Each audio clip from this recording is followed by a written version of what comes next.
This morning, as the Trump administration's Department of Government Efficiency, or DOGE, continues to slash the federal government, some lawmakers say Idaho should have its own version. A bill moving through the state house would create a task force to cut red tape and wasteful spending.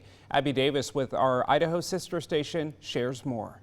KREM and his co-sponsor modeled the legislation after the new billionaire-led federal department tasked with cutting spending. What we saw them doing on a national level made us take a look internally and say we probably should do something. If signed into law, a 9-person task force with lawmakers from both chambers would try to, quote, enhance the effectiveness and accountability of government spending and operation in Idaho. There's the deep dive into the baseline of the budget.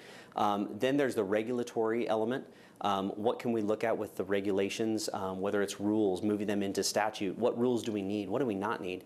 And then there's government oversight and efficiency. What are we doing as a government that could be done better? When you move regulations and rules into statute, you're essentially taking away the responsibility of the executive branch and you're giving it to the legislature. Democratic Representative Steve Birch is one of 23 lawmakers that voted against the bill on the floor this week. I don't think any committee chairperson should tell anyone in this body what they need to do. It passed to the Senate after roughly 40 minutes of discussion. This will give us another tool to examine what's going on. I just feel like I cannot support something that we already have the ability to do. To borrow DOGE trying to solve a $36 trillion deficit and just kind of take that and apply it to a state that's never in debt, it's kind of an apples and oranges, even though it has the same name.